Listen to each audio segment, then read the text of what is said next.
Signore e signori, buongiorno. Ladies and gentlemen, good morning and welcome to Vicenza Oro 2023.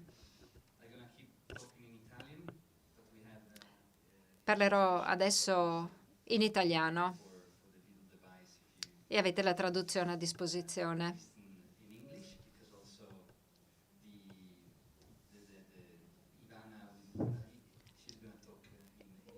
E anche Ivana parlerà in italiano.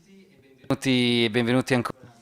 So, thank you so much and welcome also on behalf of the President and the CEO. We are happy to have you here to this Vicenza Oro, which is increasingly a platform for the business and for cultural issues as well. There are at least two topics that you're going to debate and that are very close to our heart. The first is women, and the second item,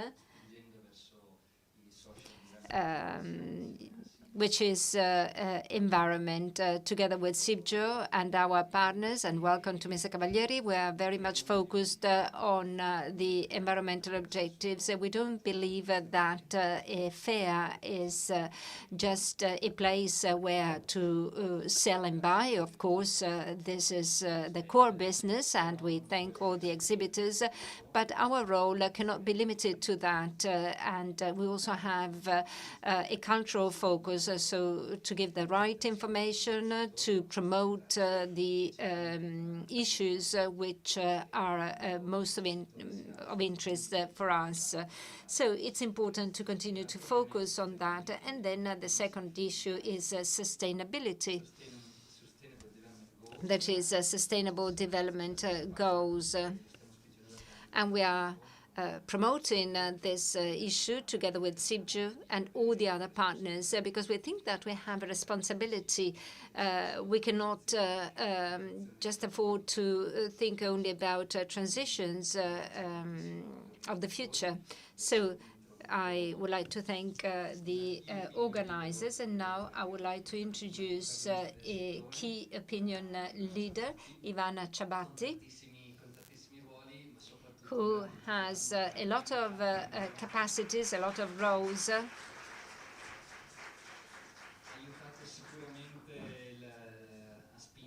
And she is a protagonist and ambassador of women issues. Thank you. Thank you so much, Marco. And can I also thank your daughter, Alice, for the organization, so a super family with super women. Many thanks, Marco. Let me sit down. I would like to welcome and I would like to thank our guests, that is women who are working in the mine sector.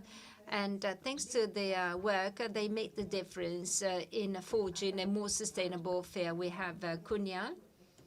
Unfortunately, the other two ambassadors cannot be here in person, but will be connected with us online. And then I would like to thank Iris, who will moderate this event. She has a vast experience, and she represents the viewpoint of the jewelry sector. And she's here as director of the Watch Jewelry Initiative to 2030.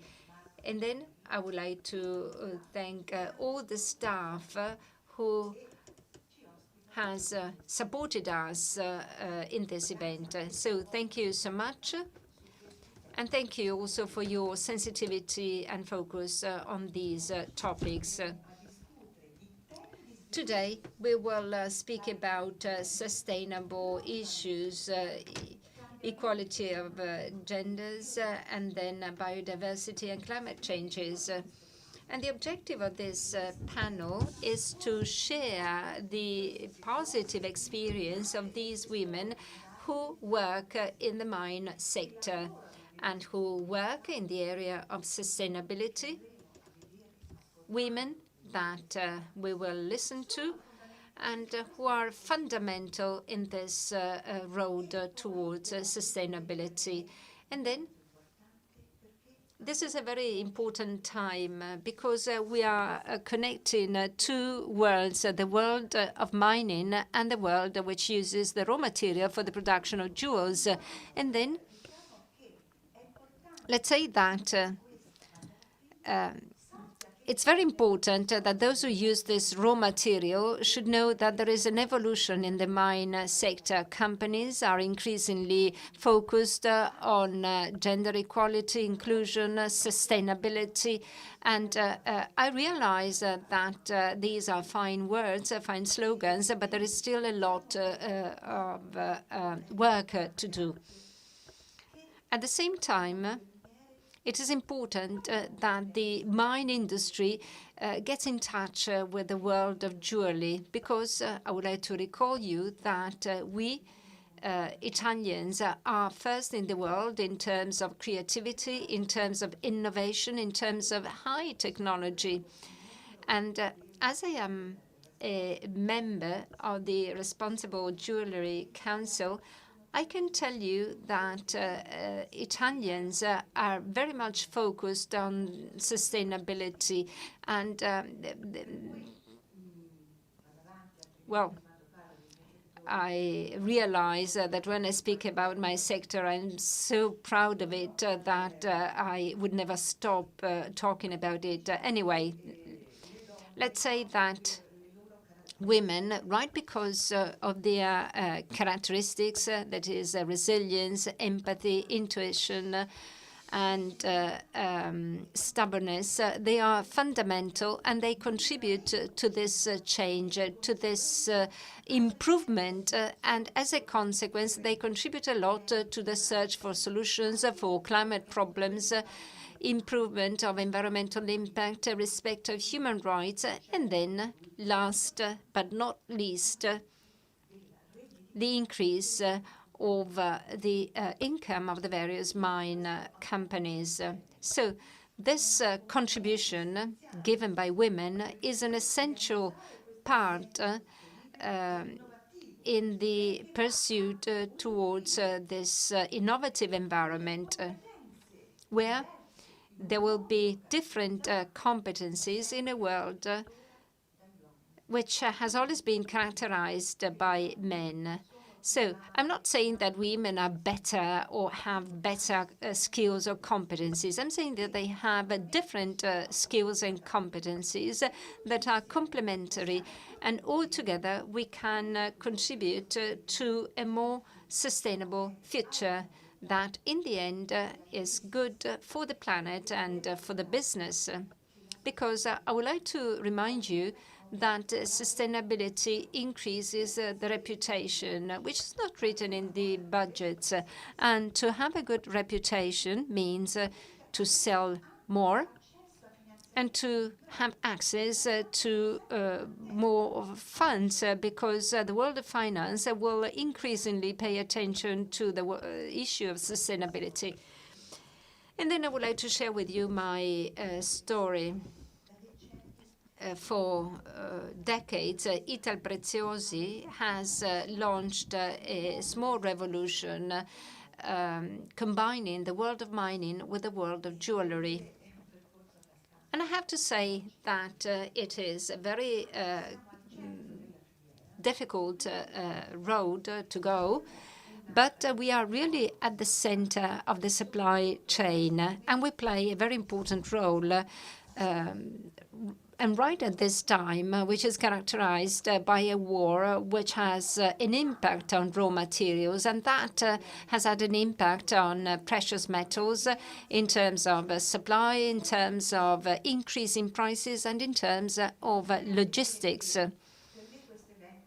Well, I'd like to tell you that this event is very important for me, because I've always fought, and I continue to fight, to enhance the potential, which is often unexpressed, and the potential of women. And so I would like to tell you that I participate in a lot of initiatives and associations, such as Women in Mining, that I thank for selecting me among the 100 women in the world who work in the area of sustainability in this sector. Now, if we want to achieve such ambitious objectives, we as women need to be more united, need to work together, and we need to do something more. We need to work also together with men, because if we are all together, we will reach these objectives faster, and we will have a better world. Well, I've always believed that innovation, collaboration, discussions are critical elements for a united and transparent industry. And I hope that this event will produce something tangible, because we're all tired about words and words and fine words. And certainly, thanks to the commitment of each of us, well, all together we can contribute to a world which is more respectful of the environment, of human dignity, of human rights, not forgetting training and education, which are fundamental. Well, personally, I believe that sustainability is a social agreement with future generations. And each of us can give a contribution to satisfy the needs of the current generation without compromising the ability of future generations to face their own needs and requirements. Well, when I speak about these topics, which are very close to my heart, and I have to say that we were the first in the world to launch concrete and tangible projects 20 years ago. So for years I've been fighting for these problems. And perhaps I should have done something more important, because sustainability is something very important, but sometimes it's easier to speak about that instead of implementing it. Well, I'm very happy to be here with you today to speak about that. And at the same time, I am aware of problems, but I'm so full of enthusiasm and positive attitudes that I tell you that all together we can contribute to make a better world. So, but it's not over, so let's work together. Thank you.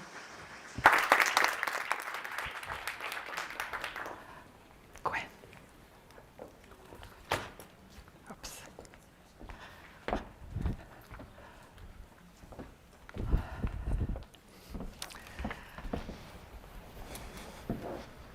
Hello, everyone. My name is Iris van der Veken. I'm the Executive Director of the Watch and Jewellery Initiative 2030, where also Italpreziosi is one of our members. It's wonderful to be in Italy, and Italy is the heart of creativity, design, wonderful food, and I think amazing people. And it's always good to be in Vicenza. And I really loved what Marco was saying, because indeed what I also see is that Vicenza is taking leadership in taking the sustainability topics at the highest level. And thank you also, Dr. Gaetano Cavalieri with S.p.A. for leading the way, and for all of you present here. And Ivana, you were saying this is a topic close to your heart. This is a topic very close to my heart, and I'm extremely happy that and humbled that I have such strong panelists today to join us. And with me, on my right side, we have Gwennael Guillen, VP Sustainability from Endeavour Mining Corporation. And online, and I hope we can see them, is Nancy Lipson, the Executive Vice President and General Counsel of Newmont Corporation, and Charlene Wringley, the Group Sustainable Development Manager of Goldfields. So I'd like you to give them a warm-hearted applaud for these three amazing experts that we're going to talk about today about gender equality and women driving sustainability in mining. And let's agree, we are at a tipping point. We are 2023, and we are 7 years away of the 2030 agenda. And we know that gender, SDG 5, is critical to reach that agenda. And so today I would like to cover a few of these topics because, you know, I really liked what you also said about Ivana, about there's so much perception sometimes of we are not doing enough. Yes, we all have to do more, but already there are great actions happening on women in mining. And when I was doing the preparations with these I think, excellent experts, I was actually astonished what you're already doing. And really the objective today of the panel is to listen to their expertise, to understand where we are in the journey, but also to have questions from the audience. So I would like to start, Gwen, with you. And I think it would be really good that you kind of give us a snapshot of your company, but also, you know, what is your gender agenda and what is your strategy and the vision? Buongiorno. Good morning, everybody. I'm very pleased to be here in Vicenza and to speak in front of such an audience. Sustainability for us, this is the DNA of our job, and definitively it's an important topic we would like to share with all the supply chain of our industry. So I'm from Endeavour Mining. We are a gold mining company with the first gold producer in West Africa. We have 6 mines and 1 in construction, an additional 1 in construction. We operate in Senegal, Burkina Faso, and Côte d'Ivoire, Ivory Coast, so the western part of Africa. After a very strong growth back to 2021, the management of the company decided to review the sustainability strategy to get a more ambitious one due to the new vision of the executive team. This new vision is based, of course, on the SDGs, and also an important point of this new strategy, sustainability strategy, is to be able to measure our impact, because this is really where now we need to put on all our focus to be able to demonstrate as a mining industry that we have a positive impact in terms of environment, social, and governance. So this new strategy is based on, of course, on an environmental pillar with decarbonization, biodiversity, a social big one, especially in the countries where we operate. The expectations are very huge in terms of economic development, education, and health. But the last one, and not the least, the governance one, has a strong axis on diversity. So we started the journey on this gender strategy many years ago, but back to 2021, we started to define targets. Targets in terms of women in technical position, women in management position. Something I need to emphasize as well is West Africa. This is not the easiest environment in terms of women in mining, and there is a lot of cultural pressure. And this is not an easy aspect for women to join the mining industry and also to stay in the mining industry. So today we have to recognize that we are at around 9% of our workforce women, and this is quite stable. Technical roles, it's more or less the same rate, 9%, including employees and contractors. And now we are at the stage that we need to do more. And that's why we want to have a stronger, and we started to define some stronger targets as well. When we look in details at the weight, we find that this is the unskilled and the semi-skilled position where we have the lower weight. And this is probably due, and this is due especially due to the pressure in terms of the environment in which we operate, the family pressure. So that's a journey we want to push forward. We define new targets this year more aggressive, including in the compensation package of our management team, and I will be able in details. Thank you, Gwen. I think it's good when we go to the concrete actions that we can dive a bit deeper on it. I would love to hear Nancy's perspective, and Nancy, maybe you can also give us a bit more context about, you know, where you are in your strategy and how does gender really is at the heart now of your business model. Thank you. Sure. Iris, can you hear me? Yes, perfect. Great. Thank you for joining. So, thank you. I'm with Newmont, and we are the largest producer of gold in the world. We also produce copper, silver, lead, and zinc. We have a global footprint. We operate in very diverse jurisdictions where you can imagine the cultures are quite different. So our jurisdictions are Australia, Canada, the United States, Mexico, the Dominican Republic, Suriname, Peru, Argentina, Chile, and Ghana.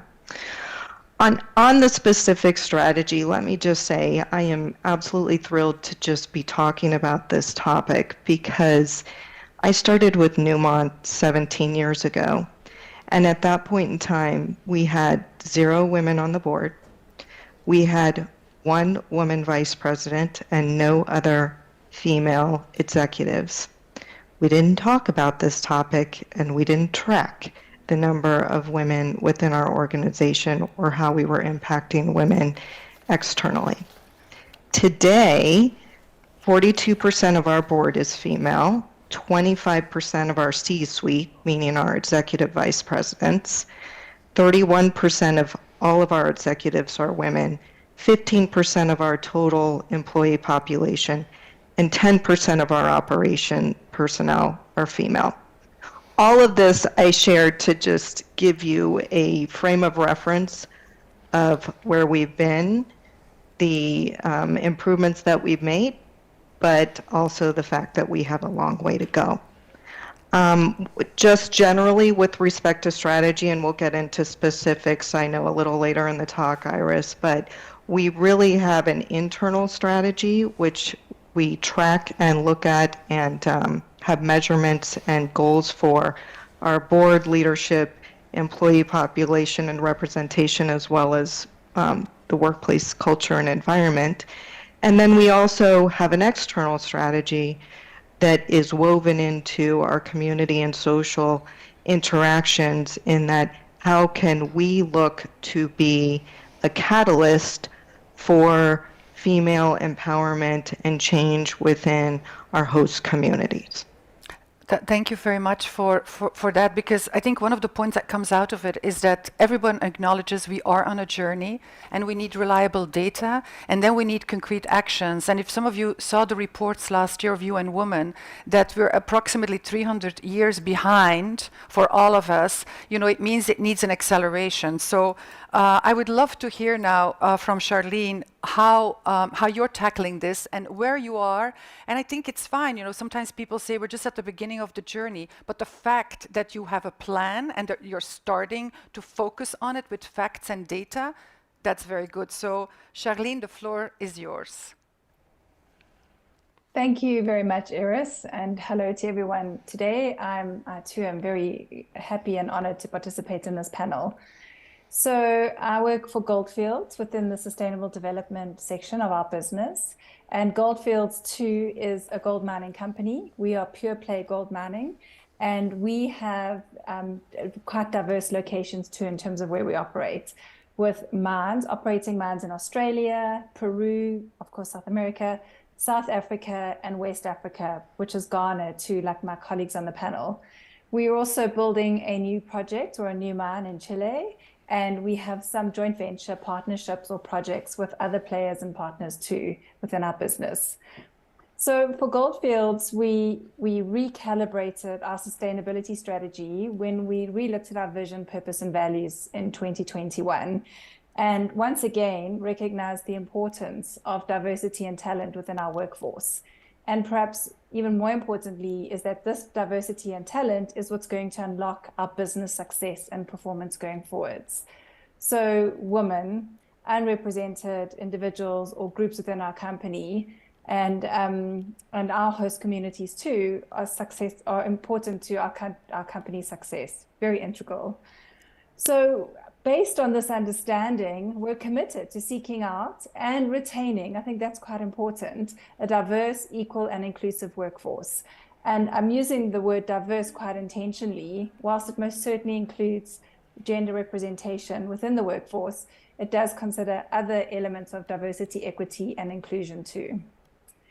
We, as part of revisiting our sustainable development strategy or our company value, vision and purpose, we set a range of ESG targets with a 2020-30 goal. And for those of you who are not familiar with ESG, which is becoming a very popular term, it's environment, social and governance. So our environmental targets include things like our decarbonization, and commitment to climate change, adaptation and mitigation. So we've set targets to that.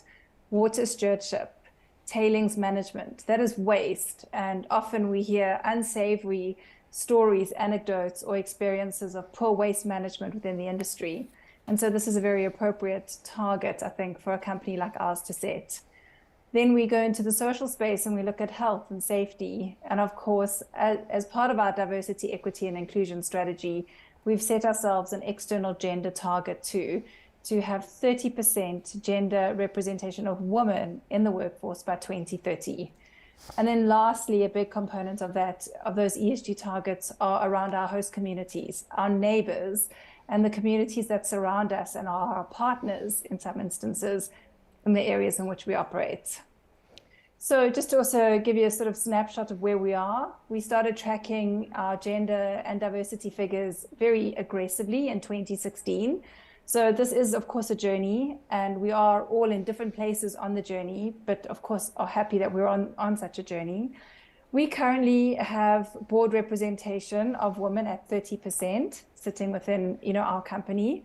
We have women in leadership sitting at 22%. Women in the workforce at 21%. And perhaps our most encouraging sort of statistic or gender statistic around these calculations is that of all the women in our business, 53%, or half of them, are in core mining roles. And this, I feel, is where we will really see the impact of a diverse representation of gender when we have this strong weight in these core mining roles for our business. Thank you very much. And I think it'd be very nice for the audience that we go really into the, concrete what is happening into the space. And I think two topics that we've touched is one is indeed, it's attracting women in mining, and then it's retaining them, but then it's also giving them that safe space to work and to grow. And in the preparation of our panel, we talked about it. We have had examples like in other industries with major issues for women into the mining sector. And so I think it would be really good for us to understand what are some of the concrete actions that work, that you really see this is really helping women to accelerate. And Gwen, I would like to start with you because we also talked about the cultural aspect, how critical it is. I also love what you said, Charlene, about the intersectional aspect. We can't just look at women. We need to look at women, men, diversity in the broadest sense, and the agenda of inclusion. So Gwen, can you give a few concrete examples, where you believe this is successful? These are good practices where others can learn from. Yes, because as you said, if we want to retain women in the mining industry, you need to provide these women a safe workplace. So of course we are committed to maintain a workplace that demands respect for dignity, for each individual regarding age, regarding race, regarding religion, gender, ethnic origin. And to support that, we have an harassment policy, prevention policy, and every year our employees has to follow a training session about this policy to just remind, because as you can imagine, West Africa is not a place where women are very comfortable to work on a mining site. Also an important tool that we use, it's an hotline, a whistleblower hotline, for any to raise any cases confidentially, And we have also some anonymous submission boxes at site level, which are very useful for when you have that kind of case. Each time there is a case, there is an investigation managed directly by some board members, and if we have some issues, there is sanction, hopefully. And a part of this, I would say, sanction side, and we also do some awareness along our workforce and in our communities, because, I mean, 40% of our workers come from the communities. So if we want to attract women as well, we also need to work on this piece externally. Yeah. So Gwen, can I interrupt you, because I thought you had an amazing example where you said, well, if we want to attract women, we need to ask the fathers of these women and the men if they can come and start working in the mine. And maybe you can give us a little bit more background on that cultural movement that you are shaping. Yeah, because we can do whatever we can do in terms of attracting women, but if we don't change this paradigm in terms of education, the family, I mean, make the family understand that it's a safe place. They can send their daughters, they can send their wife. There will be no issue even if they are in the middle of a 1,000 men site. This is the beginning of the game changer. Otherwise, it will take years and years and years to get that change. Thank you. Nancy, can you give us a bit of your I would say best practices that you have seen really work on the ground? Sure. On the ground, within the fence, we've worked very hard to look at symbols of exclusion beyond the sort of general training and attraction and retention, but really looking at what are the things that cause women to not feel like this is a place for them, or that they are excluded. For instance, whether it's your language, talking about manpower plans, or it's simple things like personal protective equipment is not fitted to women's bodies. I mean, that just says to you every day, you don't belong here.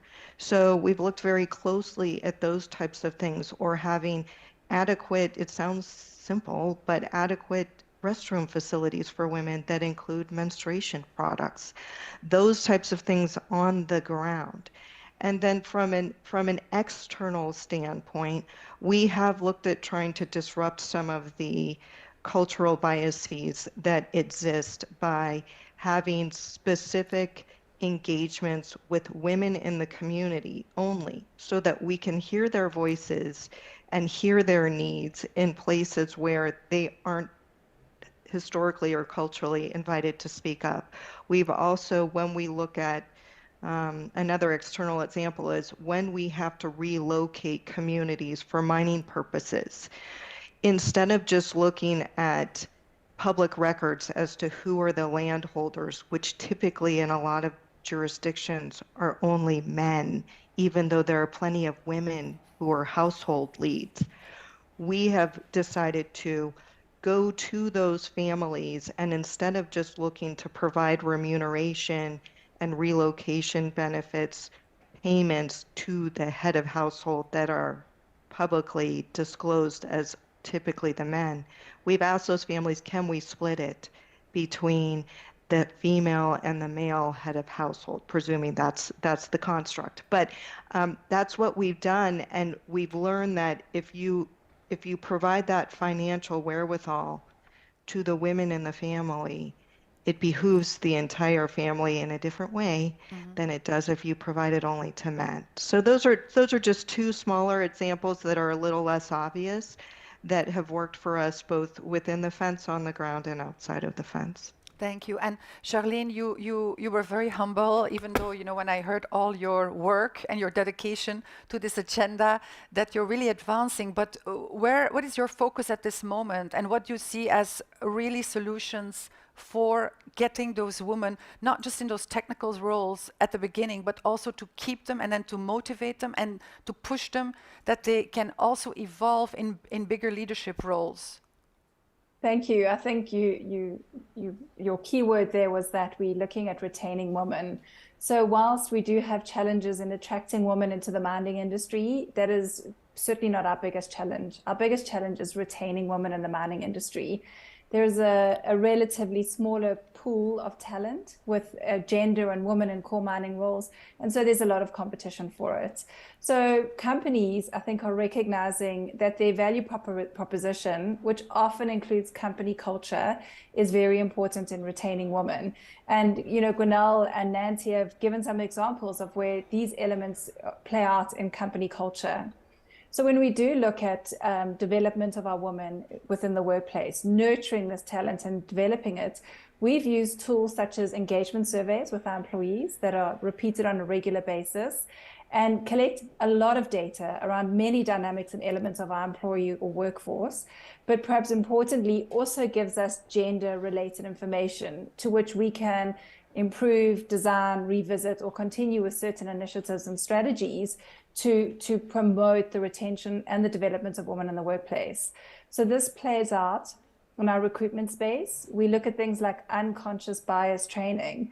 For example, men hiring men or looking to hire men may have a very predictable outcome, where a more diverse and sort of adaptive process to recruitment that considers potential unconscious biases could look at, you know, changing the way in which we do attract, but perhaps more importantly, promote, develop, train, etc. in the workplace.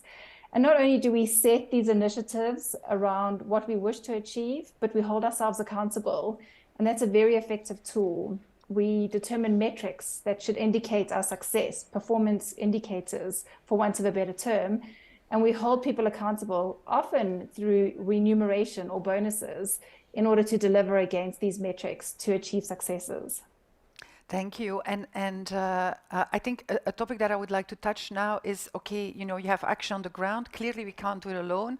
This week, World Economic Forum in Davos, at the heart of the discussion was that collaboration in a fragmented world will be the only way to really accelerate. So I would like to understand from you, you know, what kind of partnerships, small and big, really matter to strengthen this agenda on gender, and also how do you connect it to the bigger agenda of climate and nature? Because if we don't have a good relationship with the planet and nature, we will completely disconnect women, because as you know, with the climate agenda, often the most vulnerable communities are hit, which are women and children. So Gwen, I would love to hear your thoughts on that. Thank you, Iris. Yes, so in terms of partnership, we decided back to 2021 to become a signatory of the Women Empowerment Principles, which is a UN initiative launched in 2010. It's a sort of framework with 7 principles, including leadership, equality, human rights, education, enterprise development, and measurement, of course. And this framework helps us to structure our journey, our gender journey for the future. Concretely, we also, for example, signed a new project last year with UN Women Côte d'Ivoire on women's economic empowerment development. And the purpose of that project is to increase the revenues in terms of agriculture revenues for these women, and for the target will be around 300 women. And that's the link with the climate change, as you mentioned, because as you know, climate change does not impact equally all the people, and especially women and young ladies. I mean, they are very impacted in our region with extreme events, because it affects their daily task.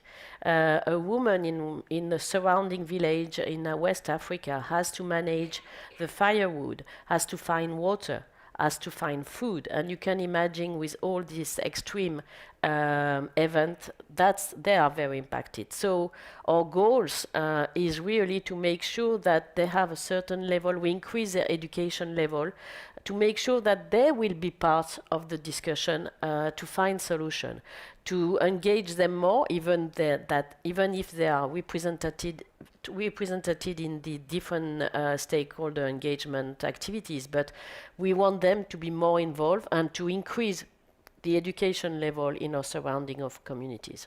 Thank you. And for those of you that are not familiar yet with women empowerment principles, if you Google them, you can easily find them.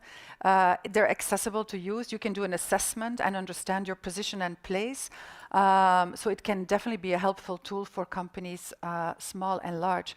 But let's touch the heart of the matter, because I see some activists also in this room, and I learn a lot from them. And I think one of the points I always hear is that, you know, women, you need to give them the whole ecosystem. They need to be educated, they need to have the tools, they need to have then also the money indeed to be able to have financially stable resources, because we know when women have finances, they go to their family, to the children, and to development. So we need to empower them. So Charlene, tell us, you know, some of the work that you're doing, and if you have any partnerships that can help you really touch the women's lives on the ground. Thank you, Iris. So I think an important partner for us, and they really are a stakeholder as well, are our host communities, for which a large portion, like Endeavour, of our workforce come from, our employees, and the opportunity not only to employ people from our host communities, but also to have supply chain run or achieved through our host communities. So we call that procurement, host community procurement. So, you know, the individuals in our host communities, of course, would benefit from our initiatives in gender, in diversity, equity, and inclusion if we apply that same mindset and thinking to what we look at internally in terms of the goals and targets and actions that we've discussed, and we apply them with our stakeholders in the way in which we engage and work with people. So looking at having a diverse, equal, and inclusive representation of women in our community workforce that we employ, or diverse, equal, and inclusive representation of suppliers from our host communities, people we may buy produce for to supply our mines, or we may get fuel from them, or tires, or any types of resources, perishable or non-perishable, that are important for us to run our mine from a day-to-day basis. And sort of to add to that is we cannot do this without partners. I think that's an understood. Addressing the climate agenda, halting and reversing loss of nature, I think has to happen on a landscape scale. We all have our own piece to play in that, but we have to collaborate as partners too. And it's there where we can tap into opportunities with other experts and of course our host communities to not only work towards achieving our goals in these areas, but also to build climate resilience, to reverse nature loss and the ecosystem services that are lost, you know, such as floodwaters attenuation or, you know, fire control services that nature provides that we see in our host communities, and those, of course, who would be worse affected if we are not able to reverse this climate and nature loss. So I think those are some examples in a journey in which, you know, we can very proactively start shifting the agenda. And also when we speak climate is we've got to also consider just energy transition, because it's often these poorer communities who are more vulnerable to a unconsidered or not just transition from a typical fossil fuel type energy generation piece to a more renewable space. And so it's not something we should exclude when considering partnerships and opportunities to drive the gender agenda. Thank you, Charlene. Nancy, when we were preparing for this call, you had, you know, actually already some first successful data on some of the collaborations, and maybe you can also share with our audience today, you know, what are some of your learnings, what has worked, but also, you know, what doesn't work. I think it's important we also learn from, you know, sometimes things that don't work. Thank you. Sure. Well, on the things that don't work or aren't a panacea, I think in our industry, but every industry, we probably understand by this point that tracking, training, those types of things, they're great, but they are not getting us to the goal line and they're as quickly or as expeditiously as we would like. So when we've stepped back and looked at that, whether it's internal female representation or it's external justness with respect to gender, We've looked at, okay, those types of just talking at people or tracking is not going to be sufficient. And so what we've looked to do in our space is things that are truly disruptive. One example that I've got for you that I'm very excited about is that we've got a new project in Ghana where we will be we're standing up a new mine, and we understand that if we just did it in the traditional fashion, you would wind up with 5 to 10% women working there. We have decided that we are going to have 50% women from day one, because what we know is that people don't leave those roles. We have like 0% attrition in these roles in Ghana because they are very, very good roles. And unless we start off from the beginning with a more equitable setup, we're not going to be successful over the long term.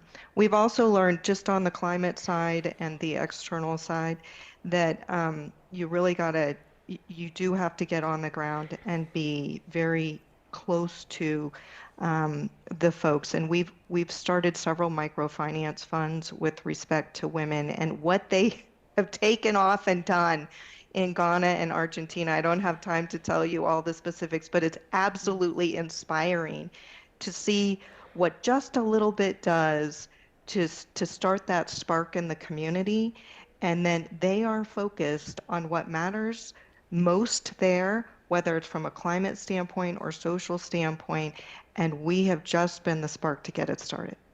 Thank you. And maybe because I see the audience, I think it would be great to have some questions before final thoughts and to conclude.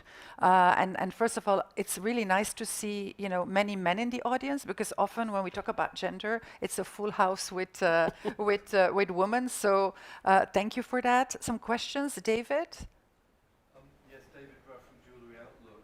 I'd be very interested in any of the panelists' views on the participation of women in education relative to mining. In degree courses, for example, in mining engineering, what trends are they seeing, and what is the outlook? David, I don't know, did all the panelists hear the question? Otherwise, I'll ask to repeat it. Charlene, did you hear it? I did, thank you. Okay, so who wants to step in first? I'm happy to go. Excellent. So I think the challenge is STEM.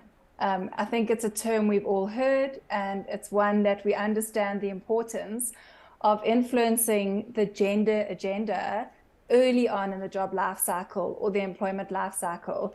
And that is about growing the pool of talent in these core mining skills that we need to have to shift the way in which we deliver diverse and inclusive solutions to the challenges that not just the mining industry, but that the planet faces at the moment.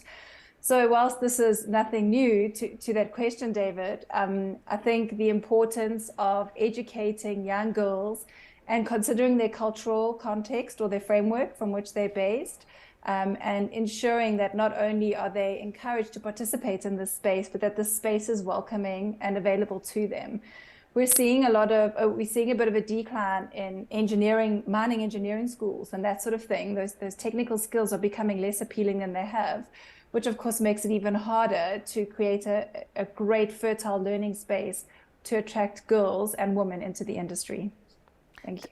Nancy or Gwen, do you want to add something to that?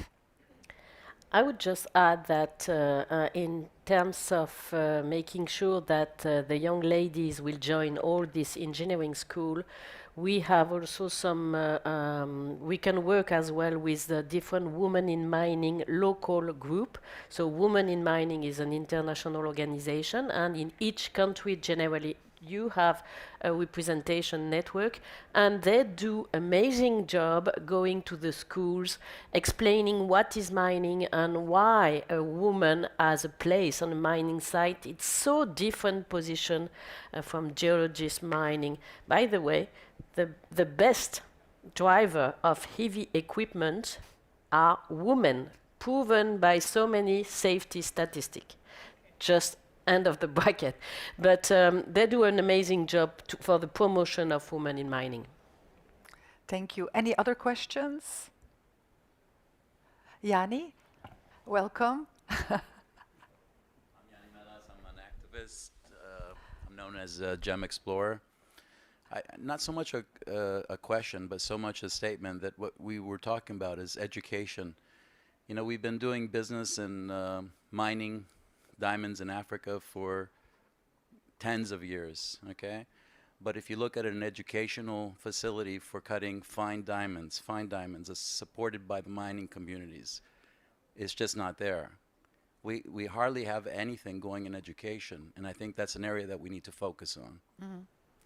Thank you, Yanni. I think that education is critical from the start. And when we talk about ecosystems and also what you said about the landscape, I think more and more we need to see how we build synergies, but also really development programs adjusted to local needs to push the agenda, not just on gender, but on many specific expertise in the industry. Because one element that has come out from the past few months, for example, that we at the Watch and Jewellery Initiative have done some consultations, is that the war for talent is on.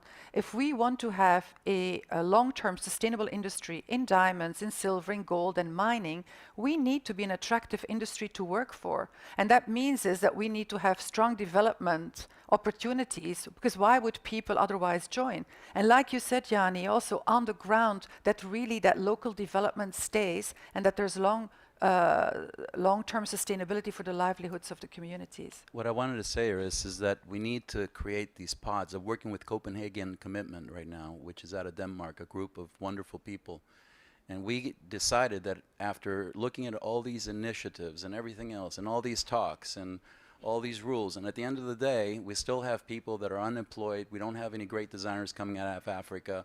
We don't have any great setters coming out of Africa.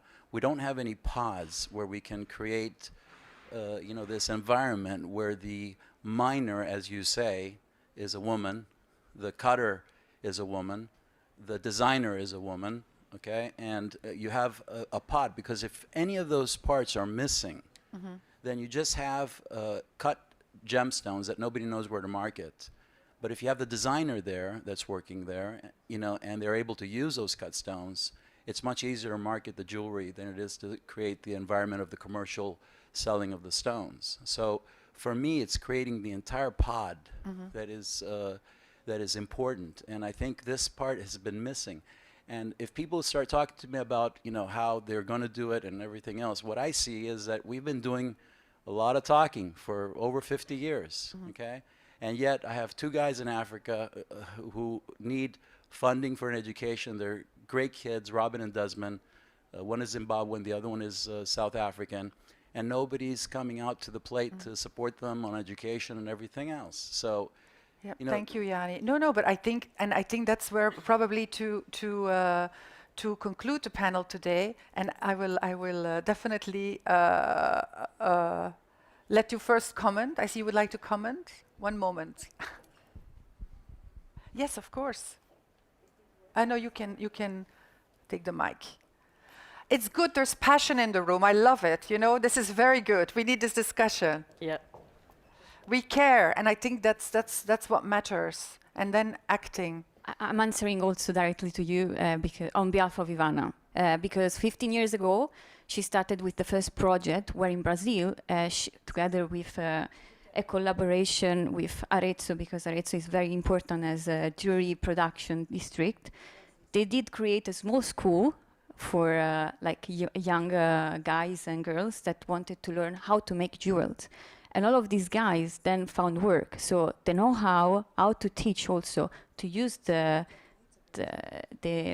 mineral or the gem, whatever it is crucial.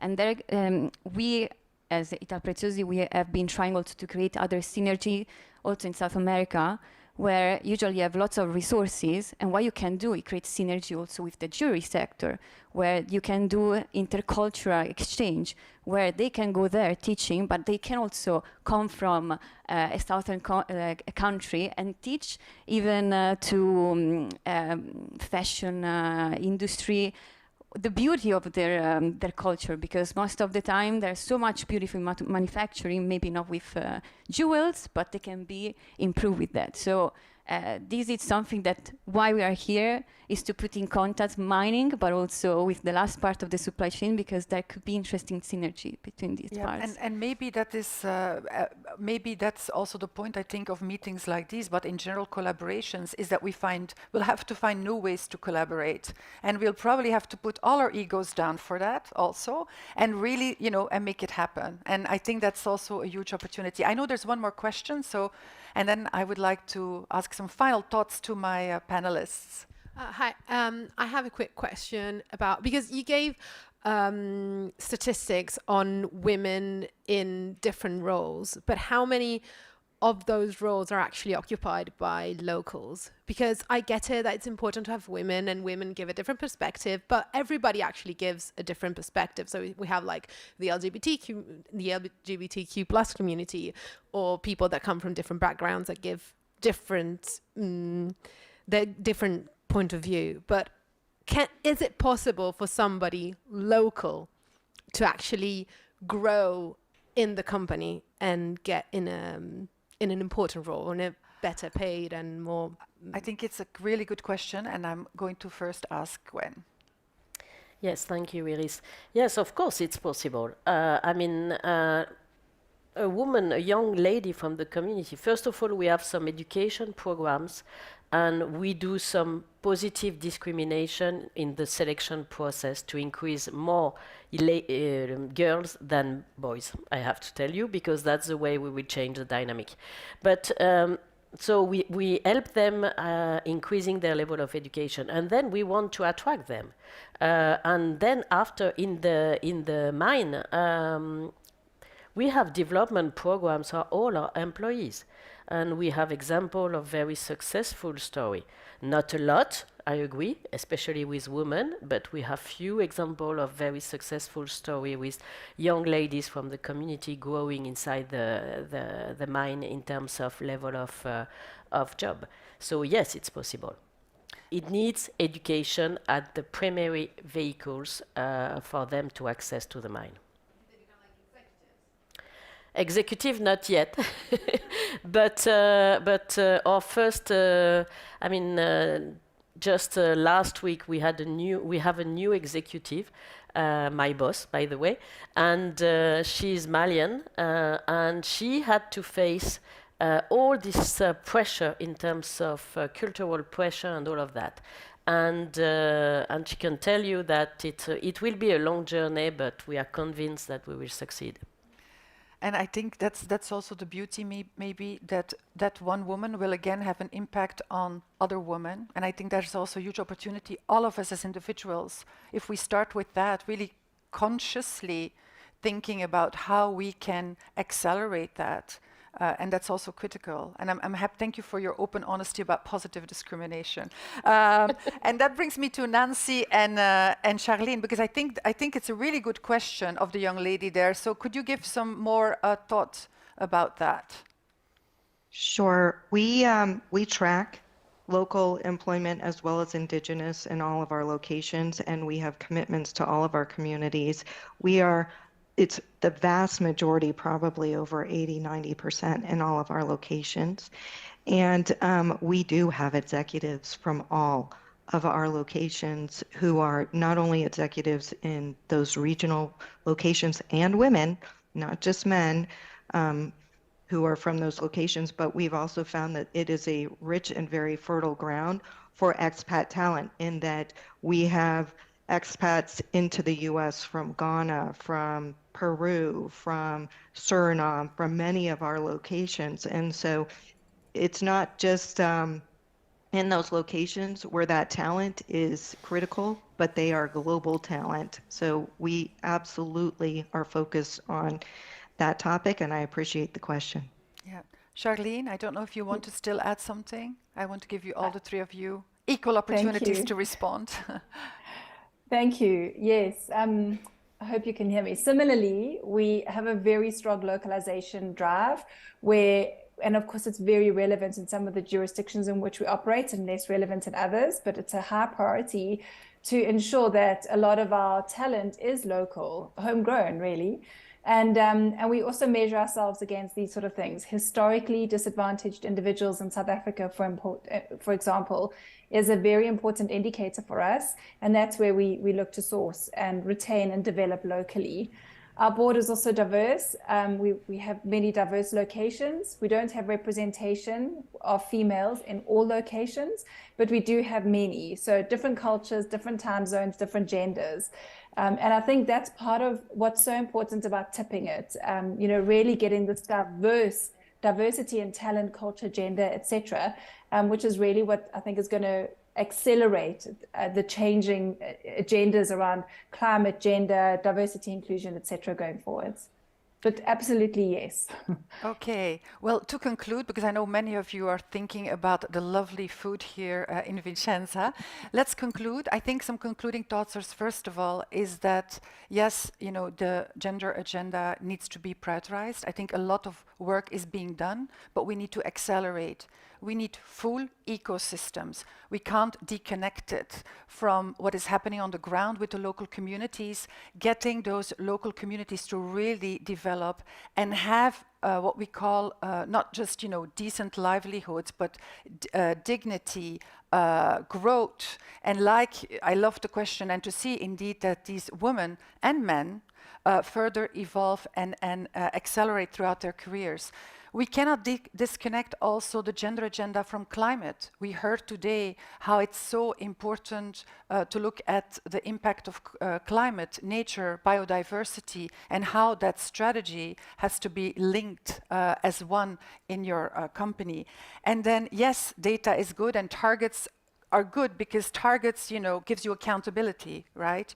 And but we have to interpret that data in the broader ecosystem, and we have to set more ambitious targets than ever. And then finally, partnership. It's all about partnership, and that's why we're here today. And I think with that said, I would like to thank my inspirational panelists today, Nancy Lipson, Gwennael Guillen, Charlene Wringley. I think they deserve a real warm-hearted applause.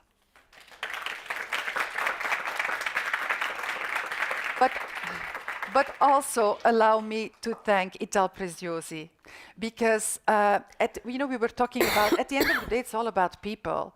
It is someone, somewhere, that tries to make a difference on somebody's lives. And I think we have a double responsibility in an industry so connected to beauty. That's what we sell. We sell beauty and art. I think we have a double responsibility that beauty has impact on the livelihoods of people. So yes, I hope you step out of this room and you think about what you can do. And I also want to thank you, Yanni, Melas, because we sometimes are upset when activists come and attack or put difficult topics on the table. But I also believe the multi-stakeholder model is critical. We need to learn and we need to be humble and evolve. And with that said, I wish you a successful event here in Vicenza, and thank you for hosting us. Thank you.